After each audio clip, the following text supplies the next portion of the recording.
I'm hoping. Tonight on Texas News Primetime, the price of speaking out. The law firm rescinding job offers to 3 law students at top law schools after statements blaming Israel for the violence in the region. Tomorrow's workforce, how future salaries are influencing students' choices in majors in college. Make your voice heard, how you can vote early in upcoming Texas elections. Causing congestion, the story behind those self-driving cars in West Campus and how they just might be affecting the future of transportation. Royalty at the track, Prince Harry's surprise appearance at the Austin Formula One race. This is Texas News Primetime, news made for Longhorns.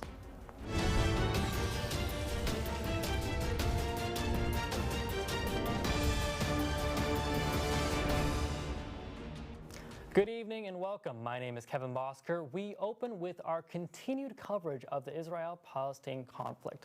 The Israel military is planning a ground invasion into the Gaza Strip. Tens of thousands of soldiers are preparing for what would be Israel's largest ground operation since invading Lebanon since 2006. The goal of the invasion is to wipe out the hierarchy of Hamas, the militant group responsible for the terrorist attacks in Israel that killed 1,300 people. A few hours ago, Hamas released 2 elderly women who were kidnapped from their homes near Gaza on October 7th. The 2 women were released because of what Hamas said were compelling humanitarian reasons. The women's husbands are still being kept hostage. Israel thanked Egypt and the Red Cross for facilitating the transfer, and Qatar has also played a major role in negotiating the release of these hostages. This came days after Hamas released a mother and daughter who were American dual citizens from Evanston, Illinois. A representative from the White House said that there are about 10 unaccounted for Americans, and that is an hour-to-hour effort by the White House to locate these missing Americans and get them back. As of today, at least 5,000 people in Gaza have been killed by Israel's retaliatory airstrikes. According to Palestinian Ministry of Health, 20 more trucks carrying an aid and entering Gaza today, totaling 54 trucks since Saturday. Fuel was not included in these deliveries, and the United Nations warned that fuel reserves in Gaza will run out within the next 2 days, affecting desalination plants and hospitals. UN officials say 100 aid trucks sent in daily is needed to meet the essential need in Gaza right now. Members of the Ukraine parliament voted in favor of the legislation that could potentially ban the Ukrainian Orthodox Church in Ukraine on Thursday. Members of the Ukrainian government have accused the Ukrainian Orthodox Church of being affiliated with Moscow. Although representatives of the Ukrainian Orthodox Church claim to be independent of the reach of Moscow, an investigation conducted by Ukrainian Secret Service has initiated 68 criminal proceedings against Ukraine's Orthodox representatives, alleging acts of treason, collaboration, and aiding the abetting of an aggressor country perpetrated by Ukrainian Orthodox representatives. The legal representatives of Ukraine's Orthodox Church have pushed back against the notion, claiming that legislation violates the right to freedom and religion established in the nation's constitution and the European Convention on Human Rights. Early voting for new statewide and regional amendments started today. If you met the October 10th deadline for register for early voting, you have until November 3rd to vote on the new potential state amendments. These amendments range from reducing property taxes for child care centers to raising the age range for state justices and judges. Cruise driving cars are becoming a hot topic of conversation among students on campus. The cars, which are completely autonomous, can be especially seen all around the West Campus neighborhood and across downtown Austin. What do students have to say about these cars? tstvnews' Nicole Vargas brings us the story.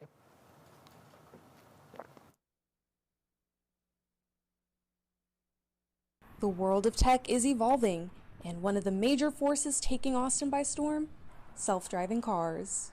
I mean, I guess it was cool at first, but also now it's just like, isn't really practical. Cruise cars have become more prevalent in the city of Austin, and many UT students are taking notice of them and questioning their reliability. I've witnessed 2 car crashes. I can vividly remember one. It ran a red light. It was just going. The cruise car just ran the red light and they crashed in the middle of the little intersection.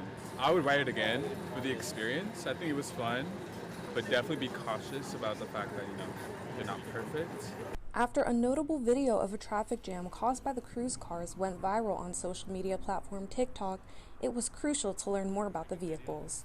Dr. Kara Kockelman provides insight. A lot of it is beyond their control because it has to do with cellular and telecommunications. When those things get overwhelmed and the cars can't get the information they need fast enough, so there's a latency. What's interesting to me is that I think Cruise is redoing all of their software every day on every vehicle. The biggest benefit, I think, is to the driver, who doesn't have to babysit that car and make sure she doesn't crash while she's trying to go from A to B. What rivals it almost is that crash benefit. The average American vehicle has to be retired at about 16 years of age. A lot of that is because of the crashes. It's ride pooling, so you're in there with a stranger or two strangers, and you're headed to similar destinations at similar times of day, and you save a lot of money. And that helps with congestion and energy and emissions. I was crossing the street, and the cars just stopped automatically 5 feet away. So I feel they're pretty safe. Would you ever ride in one yourself? Yeah, for sure. For Texas Student Television, I'm Nicole Vargas. Nicole Vargas joins us on the set right now. I mean, these cruise cars have been all over West Campus. Have you been in one of them? You know, I've never been in one personally, but I'm definitely not opposed to riding in one. I find the technology to be really fascinating regarding these cars, and I really do think they could be the future of transportation. Let's talk more about that technology. What did you learn about these cars? Well, Dr. Kara Kockelman said that Cruise is actually updating and rebooting the coding that they're using for these cars every single day, which I think is really the best way to go about this to ensure that they're as safe as possible and that the technology is being improved upon. So they really are safe. And they obviously are occupying so many UT students in the neighborhood, West Campus neighborhood. Tell me, how are the UT students feeling about these cruise cars? A lot of students were a little wary about them, It's the sort of new technology. People aren't used to it, but students did say that they would be willing to ride in one if they haven't done so before. And without thinking about a few errors within the cars, they still think that would be a really fun experience to try out. Thank you, Nicole, for coming on. Jim Jordan is out for the Speaker of the House, leaving the Republican Party scrambling for a new House Speaker. Despite his nomination, Jordan lost his third round of voting, leaving 9 candidates in the running without a Speaker of the House. Congress is unable to pass important legislation like funding for Israel and Ukraine. Republicans plan to meet tomorrow for a secret ballot election where they will nominate a new candidate to take Jordan's place. The new nominee will go before the House floor in an attempt to receive 217 votes. Judge Diane Hensley from Waco, Texas, is seeking to have her religious rights lawsuit revived by the state Supreme Court. In 2019, Judge Hensley received a reprimand from the Judicial Ethics Panel for her refusal to officiate same-sex marriages. To assist in her legal counsel, Hensley has enlisted a legal team led by lawyer Jonathan Mitchell, known for his conservative views. The primary goals of his lawsuit are to seek damages and obtain an injunction that would protect Judge Hensley from potential disciplinary action stemming from her future refusals to officiate same-sex weddings. Top law firm Davis Polk rescinded job offers to 3 students from Harvard and Columbia University due to their connection to a joint statement by the Palestine Solidarity Group holding Israel responsible for the unfolding violence in the region. The statements were released shortly after the militant group Hamas launched a surprise attack against Israel's citizens. A representative from the firm said, quote, "The statements are simply contrary to our firm's values," end quote. With the temperature dropping and Halloween festivities just around the corner, it's no better time to head to a local pumpkin patch. tstvnews' Jasmine Palacios visited the free holiday and harvest pumpkin patch at Central Austin's location. Let's take a look. Nothing says fall like crisp mornings, changing leaves, and most of all, pumpkin patches. I'm here at Holiday and Harvest Pumpkin Patch, only 15 minutes away from UT campus, where there's tons of family and fun games and many, many pumpkins to pick from. UT finance major Darius Sake talks about what brings her to the Holiday and Harvest Pumpkin Patch this October. Well, now the temperature is going down, so there's a lot of time to, be spending time with friends and family outside. So we're here at this pumpkin patch. It's so beautiful, and I just love being able to spend time with my friends outside. Along with the several pumpkins to pick from and buy, there is also many picture opportunities to create forever memories. Hi, my name is Zoe. I just love being here at the pumpkin patch just because there's so many families around. It's just such a nice, warm environment, and it's just been so sweet to gather with the community. Family and friends gather to explore many activities like going inside of the inflatable bubble tent or walking through the fall-themed maze. The fall fun continues at Holiday and Harvest to the end of October until it transitions to your source for the finest Christmas trees and more holiday activities. Until then, I'm Jasmine Palacios with TSTV News. I can't see the TV. And now on to Primetime Nation with Hope Vanderberg.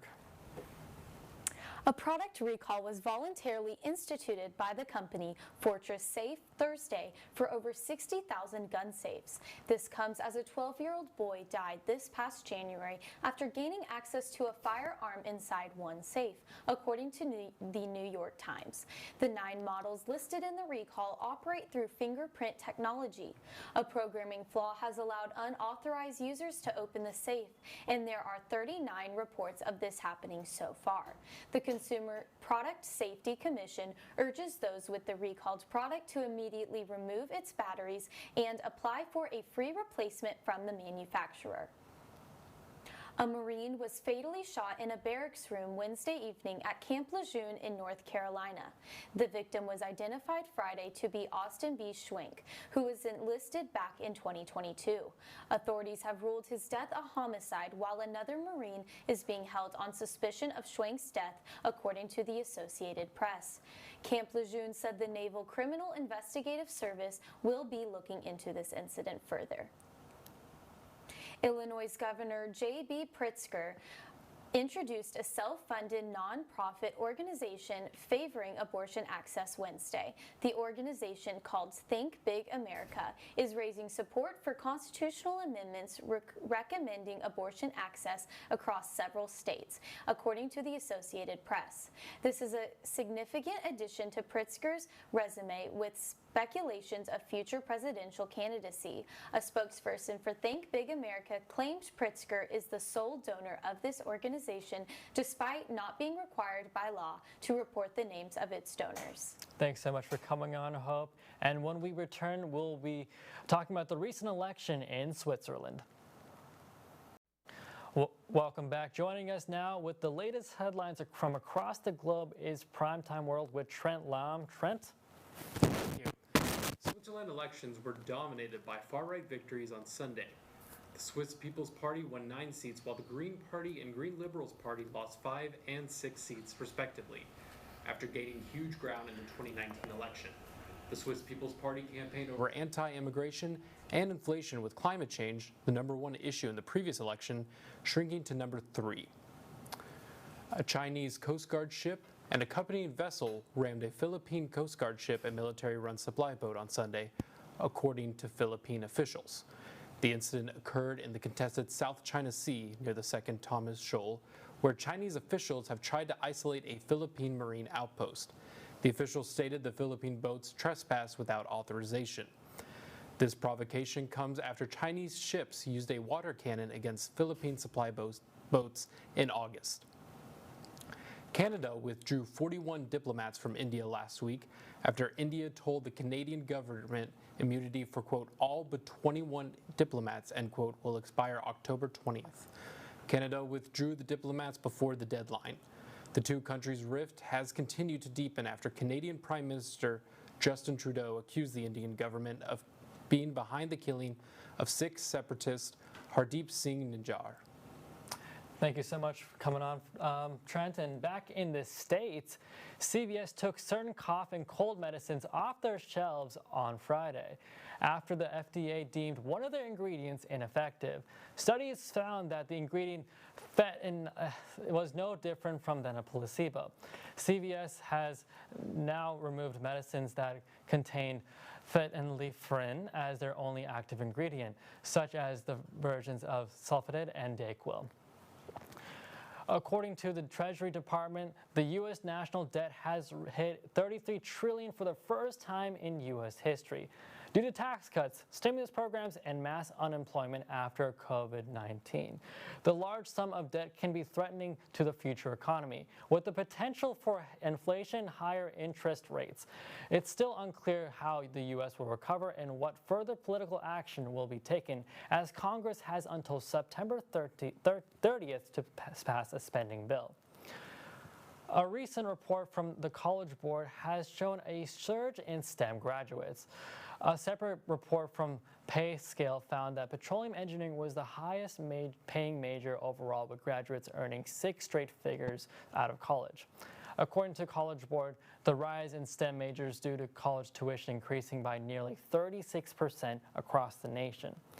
Another factor contributing to the interest in STEM majors are different specialized programs and certifications, and as they contribute to students earning higher paying jobs compared to other majors. When we come back, Campbell Choate will be joining us from sports to discuss the future of Press Box on Primetime. We'll be right back. Welcome back. Joining us for Press Box on Primetime is Campbell Choate. Campbell, how are you doing? I'm doing great. How are you doing, Kevin? I'm doing all right myself. Now, after the first conference loss to Oklahoma earlier this month, Texas football must meet every opponent remaining on their schedule in order to be in the Big 12 championship. None of the remaining teams are ranked, and with this in mind, how did Texas do against Houston? Texas started off hot in the first half of the game with 2 touchdowns scored in the first quarter and 1 in the second. Jonathan Brooks rushed 99 yards and Xavier Worthy had 92 receiving yards. While offense had the adrenaline pumping, Texas defense did not. Houston answered in the second quarter with 2 touchdowns and later tied the game in the third. Also in the third quarter, Quinn Ewers suffered an injury to his throwing arm from Houston's defensive lineman David Ugwoegbu. Malik Murphy then joined the game, and Sark said that the Ewers is week to week, and it appears that his injury will not be season-ending. C.J. Baxter rushed 16 yards late in the fourth quarter for a touchdown, putting Texas back on top and winning by a score of 31-24. Certainly a crazy game, and we can talk all about how the refs were doing a bunch of stuff at the end. But Texas volleyball is now ranked number 6 in the nation. How did they do against TCU this past week, and what's up next for the season? Texas volleyball traveled to Fort Worth last week to play a single conference game. TCU was 5-3 in the Big 12, but put up a big fight against the Longhorns. The game ended up going to 5 sets. Madison Skinner had 19 kills and Asia O'Neal had 10. Jenna Winnis had a big game, earning 10 kills with 7 occurring in the 4th and 5th sets.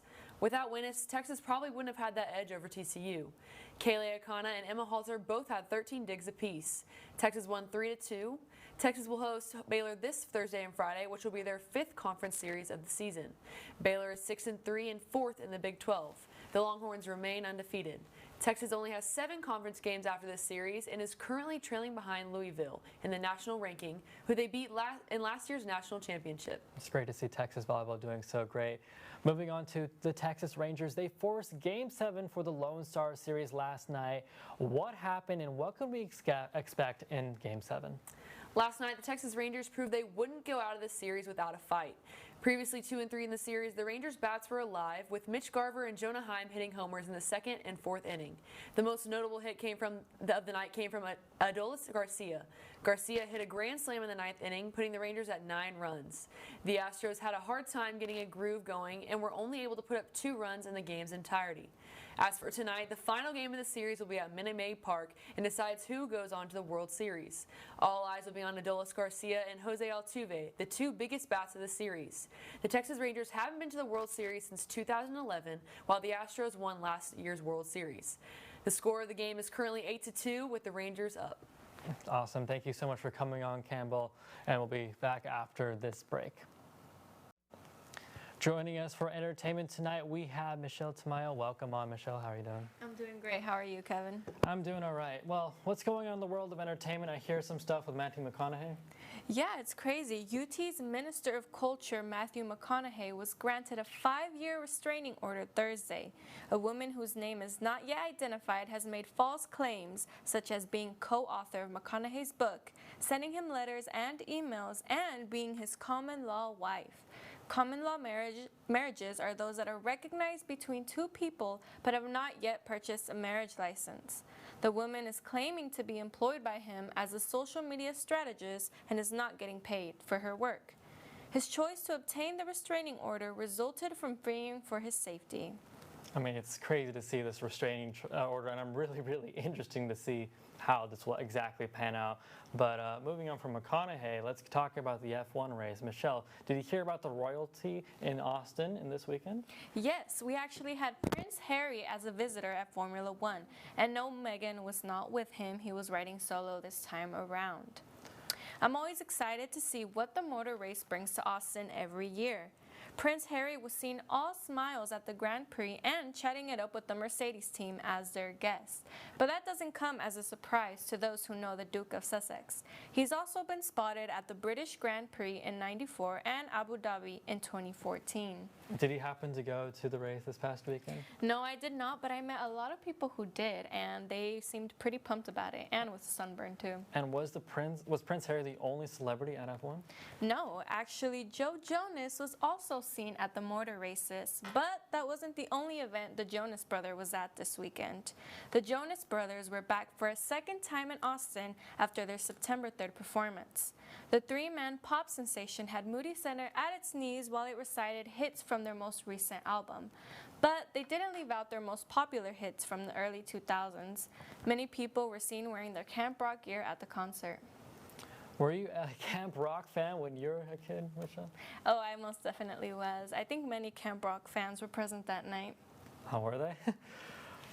Well, I mean, that's all we have for a Mere Monday briefing. My name is Kevin Baskar. From all of us at TSTV News,